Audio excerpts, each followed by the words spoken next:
السلام عليكم، وحشتوني يا جماعة جدا. بقالنا اسبوعين تقريبا ما نزلناش حاجة. بس ما تقلقوش يا جماعة، انا هفضل دايما انزل لكم ان شاء الله. فالنهارده جايين نتكلم على موضوع مهم جدا، وهو الثانوية العامة. الثانوية العامة يا جماعة بصراحة مش هي الكابوس اللي دايما الناس بتصورهولك. يعني لو انت داخل السنة ومتخيل بقى ان انا هبقى الطالب السوبرمان اللي هو بيذاكر طول اليوم 24 ساعة وبينام ساعتين ويصحى يشرب 30 كوباية قهوة على 30 كوباية شاي علشان يقدر يذاكر، فأحب أقولك ان انت غلط، والطريقة اللي تبدأ بيها السنة دي غلط خالص. فأنا جاية من أول السنة كده ألحقك وأقولك ازاي تمشي كويس طول السنة ب... بالريتم كويس، يعني اللي هو مش هنأفور ومش برضو هنتكاسل. فكمل معايا الفيديو علشان تعرف ايه التفاصيل. وعايزه اقولك ان الخلطه السحريه كلها في السنه دي هي انك تبعد نفسك عن التوتر وتدي دايما لنفسك راحه. لو دي الحاجه الوحيده اللي انت هتعملها فانا اضمن لك ان السنه ان شاء الله تعدي على خير. ابعد دايما عن التوتر وادي دايما لنفسك وقت ترتاح فيه. ممكن نكمل الفيديو سوا علشان اقولك باقي التفاصيل الصغيره اللي هتخلي السنه ان شاء الله ان شاء الله تعدي بشكل كويس. يلا بينا. قبل ما نبدا يا جماعه ونتكلم في الموضوع اللي هنتكلم فيه النهارده، محتاجه منك بس انك تتعب نفسك شويه معلش، وتجيب ورقه وقلم وتكتب ورايا الحاجات اللي بقولها. يعني مثلا هقول النصيحه الاولى تكتبها وبعد كده تكتب تحتيها التفاصيل علشان ما تسقطش حاجه معايا وتفضل دايما ايه مركز. تمام؟ حتى خدها كده لما تيجي تفتح مثلا فيديو حاسس ان هو هيبقى مفيد ليك، دايما خلي جنبك ورقه وقلم علشان لو في حاجات مهمه اتقالت تبقى انت ايه كاتبها، بدل ما تقول هفتكرها وبعد الفيديو بتاعي احنا عارفين مش هتفتكر حاجه طبعا. النصيحة رقم 1 وهي لازم تنظم نومك. النوم يا جماعة مش رفاهية أبدا، النوم ده حاجة أساسية. يعني لما تنام بدري وتصحى بدري هتحس ان مخك فايق وقادر يستوعب المعلومات اللي انت بتذاكرها بسهولة. يعني مثلا زمان انا كنت فاكرة لما ابقى نايمة 3 ساعات او 4 ساعات مثلا وصاحية بقى اذاكر، فكده كنت فاكرة ان هبقى اليوم طويل بقى وهقعد اذاكر طول اليوم وهنجز. بس بالعكس، ما كانش ده بيحصل. كنت بلاقي مثلا ان انا مش فاكره الكلام اللي انا ذاكرته، مش مستوعبه وحاسه دايما ان انا عايزه انام. فبتبقى حاجه وحشه خالص واليوم بيبقى بضاع على الفاضي. فانت لازم تنام بدري وتصحى بدري. واهم حاجه محتاجه اقولها لك، حاول تخلي نومك ورا بعضه مش متقطع. يعني لو نمت 8 7 ساعات حلوين ورا بعض احسن بكتير من انك تنام 10 12 ساعه متقطعين. اصحى بدري ونام بدري وخد وقتك نومك كله ورا بعضه. دي من اكتر الحاجات المهمة اللي لازم تعرفها. يعني حاول تتعود عليها وانت لسه في الاول ولسه ما اتضغطتش في المذاكرة ولا حاجة، ولسه ما دخلتش في منهج يعني ما دخلتش في كمية كبيرة وكده.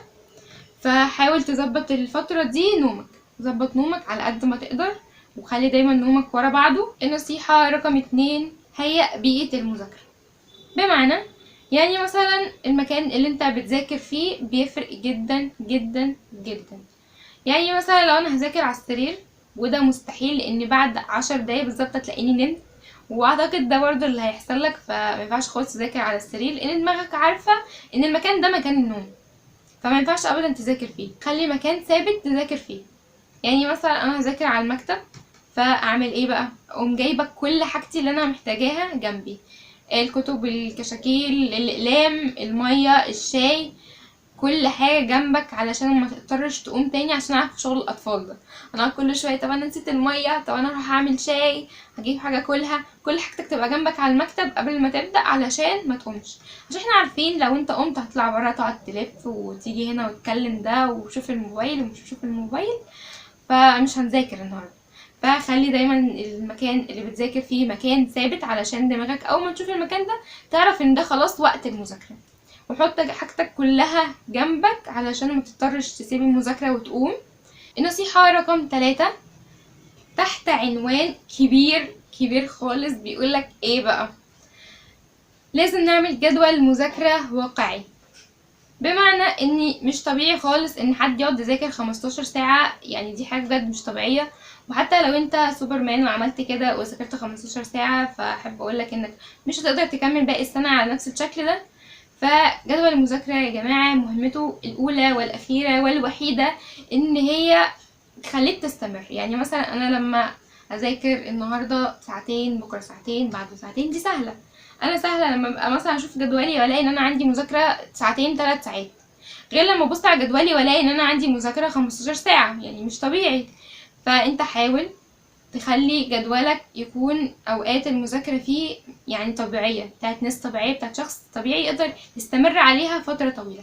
يعني مثلا هقول ان انا النهارده عندي مذاكره مادتين، وكل ماده هخليلها ساعتين. واهم حاجه ما تنساش البريك ما بين المواد وما بين الماده نفسها. يعني أنا مثلا الماده الاولى هقسمها نصين، بعد كل نص فهاخد بريك صغير، وبعد ما اخلص الساعه التانية هاخد بريك تاني صغير. كده الماده الاولى خلصت، اخد بقى بريك كبير، وبعد كده ارجع اخد الماده التانية اللي في الجدول بتاعي، وبرضو بينها بريكات كتير. ليه بقى؟ علشان انا بسهل الدنيا على نفسي. يعني انا لما صعبها على نفسي انا مش هذاكر والوقت هيضيع، فانا قاعده بقى بذاكر الماده دي وشايله هم ان في ماده تانية هتتذاكر. فالجدول يا جماعه مهمته انه يسهل عليك الدنيا. الجدول بيخليك تبقى عارف انا هعمل ايه النهارده وهعمل ايه بكره، وهقدر اقسم الماده دي على كام يوم وكده. فحط في الجدول بتاعك عدد مواد يكون طبيعي سهل، سهل لما تشوفه كده متبقاش شايل هم اليوم. وحط كمان اوقات كويسه. يعني حط مثلا، مش قول هذاكر بالليل قبل ما انام، برضو ايه ده؟ يعني ايه اللي بتتعمله ده؟ المذاكره بتبقى الصبح، تفطر وتصلي وتظبط دنيتك وتقعد بقى تذاكر الصبح بدري وانت لسه في كامل نشاطك وما عملتش حاجه. او حط الوقت اللي يعجبك، حط المذاكره في الوقت اللي يعجبك، بس بلاش تبقى في اخر اليوم علشان انت هتبقى خلاص فصلت اصلا. النصيحه رقم 4: قسم جلسات المذاكره. دماغنا مش مخلوقه علشان تقعد مركزه لوقت طويل ولساعات طويله متواصله ورا بعض. فعلشان نحل المشكله دي هنقسم جلسات المذاكرة. يعني مثلا لو انت هتذاكر مادة والمادة دي هتذاكرها 3-4 ساعات ورا بعض، فهتلاقي ان تركيزك اول ساعة اعلى طبعا بكتير من تركيزك اخر ساعة. وعشان نحل المشكلة دي بقى هنعمل ايه؟ هنقسم جلسات المذاكرة. يعني هناخد مثلا 25 دقيقة مذاكرة بضمير، مذاكرة اللي هو تركز فيهم خالص، وبعد كده تاخد 5 دقايق بريك. او مثلا لو انت شايف ان المادة كبيرة و25 دقيقة مش هيعملوا معاك حاجة، هتاخد 45 دقيقة مذاكرة وربع ساعة بريك. دي تحفة جدا، وهتخليك مثلا بدل ما انت هتذاكر المادة مرة واحدة 4 ساعات، هتلاقي نفسك ان انت مثلا مقسم المادة على 4 مرات، يعني 4 جلسات، وكل جلسة مثلا ساعة وربع ساعة بريك كده. فالفكرة كلها انت هون على نفسك، سهل الدنيا على نفسك علشان تعدي. فاهم؟ دايما نستخدم التقنية دي هتساعدك جدا. بالمناسبة دي اسمها تقنية البومودورو. دي حلوة جدا وهتلاقي فيديوز كتير عنها، وانا ممكن ان شاء الله اعمل لكم فيديو ازاي تستخدمها وتظبط جدولك بيها وكده. فان شاء الله الخطة الجاية يعني هعمل كده. النصيحة رقم 5: إدارة استخدام الموبايل. نيجي بقى لأكتر حاجة مشتتة وبتاخد وقتنا كله وبتضيع نص اليوم ولا اليوم كله على هذا الكوكب، وهو الموبايل. الموبايل من اكتر الحاجات اللي بتسحب وقتك من غير ما تحس، وده طبعا ما ينفعش خالص خالص اوقات المذاكرة. فلما تيجي تذاكر خلي دايما الموبايل بعيد عنك. يعني مثلا انت بتذاكر في الأوضة دي اللي فيها المكتب، الموبايل يبقى بره. ممكن كمان تستخدم ابلكيشن من اللي بيخليك تقلل استخدام السوشيال ميديا. او ممكن كمان، واللي انا بفضله واللي انا عايزاك بجد تعمله، هو انك تحط قواعد واضحة لنفسك، اللي هو طول ما انا قاعدة بذاكر خلاص الموبايل مش هيتمسك. انا مش همسك الموبايل طول ما انا بذاكر عشان افضل مركزة. يعني اصلا لو يعني مثلا انا كنت ساعات بقول طب انا همسك الموبايل بس 5 دقايق، هشوف بس حاجة بسرعة، هرد على حاجة وخلاص. فبلاقي مثلا بعد ساعتين انا لسه قاعدة وماسكة الموبايل وما بتحسش بالوقت كله اللي ضاع ده. فانت محتاج بجد تخلي بالك من وقتك انت وبتذاكر، والموبايل يفضل بعيد. الموبايل يفضل بعيد عنك. النصيحة رقم 6: خلي دايما اوقات للراحة والهوايات. يعني مش معنى انك ثانوية عامة يبقى كل حياتك هتقف وان انا هقعد اذاكر بس ومش هعمل اي حاجة تاني في الدنيا. لا، ده غلط خالص، وده هيخليك تحس بملل وانك خلاص تعبت بدري. فممكن دايما تخلي وقت للهوايات اللي انت بتحبها. يعني مثلا بتحب تقرا الكتب، بتحب ترسم، لون، اخرج مع اصحابك، اتفرج على مسلسل جديد، اعمل اي حاجة انت بتحبها بس كنوع من مكافأة نفسك، علشان مثلا عدى اسبوع وانا بذاكر ومنتظم كويس في المذاكرة وجدولي ماشي عليه كويس، فكنوع من المكافأة وانك بتكافئ نفسك. وبرضو بتخلي عندك شعور حلو كده، اللي هو انا بعمل حاجة انا بحبها، ومش هيبقى كل وقتي مذاكرة بس. فخلي دايما وقت للهوايات والحاجات اللي بتحبها في جدولك. النصيحة رقم 7: الدعم النفسي والمعنوي. الكلمة الصغيرة هتفرق جدا معاك، كلمة من بابا، كلمة من ماما، كلمة من حد بنحبه، او حتى كلمة من نفسك لنفسك. يعني مثلا انا ساعات كنت بكتب في النوت بتاعتي او دايما بعلق ورق شبه كده، بيبقى كلام مثلا بيشجعني: انتي شاطرة، انتي قوية، احنا قدرنا نعملها، احنا هنعدي بالوقت ده وكده. في الوقت ده انت بتبقى محتاج كل كلمة حلوة علشان تقدر تزق نفسك وتعدي. يعني لو حسيت في اي وقت انك مضغوط وانك متضايق مثلا او تعبان، او خلاص مثلا تعبت ومش قادر، فما تحاولش تشيل ده لوحدك، ودايما حاول تشارك مع حد بترتاح معاه اللي انت حاسه ده. يعني لو حسيت في اي وقت انك متضايق مثلا او تعبت او مش قادر تكمل او اي حاجة، ما تحاولش تشيل ده لوحدك، وحاول دايما تشاركه مع حد بترتاح معاه مثلا في الكلام، او حد عارف ان انت لما تكلمه هترتاح، او هتكلمه فهو هيساعدك بأي شكل من الأشكال. ففي الوقت ده بجد بنبقى محتاجين كل كلمة حلوة تتقال. النصيحة رقم 8: خليك دايما قريب من ربنا. القرب من ربنا دايما حلو، والصلاة بتفرق، الصلاة والدعاء بيفرقوا جدا. فجرب مثلا قبل ما تذاكر كل يوم اقرا شوية من القرآن، او حتى قبل ما تنام او اول ما تصحى او بعد كل صلاة. المهم خلي علاقتك حلوة الفترة دي، ومفروض في كل فترة على فكرة، يعني مفروض دايما خلي علاقتك حلوة بربنا علشان بجد هتفرق. يعني الحياة بتبقى حلوة لما بتبقى علاقتك بربنا حلوة. فدي بجد من النصايح اللي انا بتمنى انك دايما تطبقها. دايما خلي بالك من صلاتك، دايما حافظ على الدعاء بتاعك على طول. النصيحة رقم 9: ازاي تتعامل مع الفشل او التأجيل.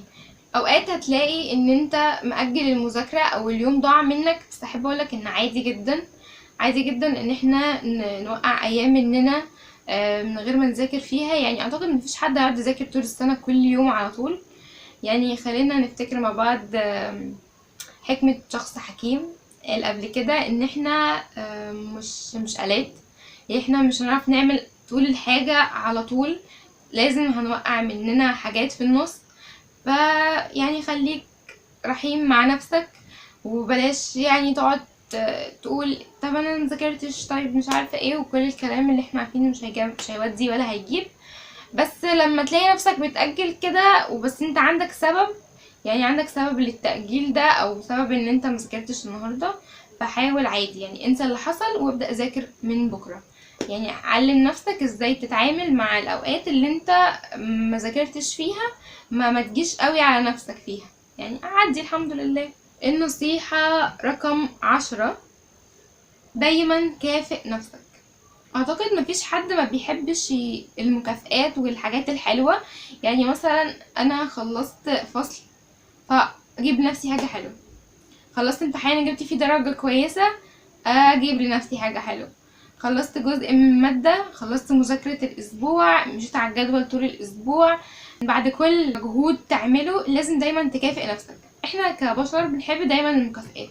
يعني خلصت زي ما قلنا جزء معين، هات لنفسك حاجة حلوة، ده هيسهل عليك السنة، والسنة هتعدي بسهولة والدنيا هتبقى حلوة معاك.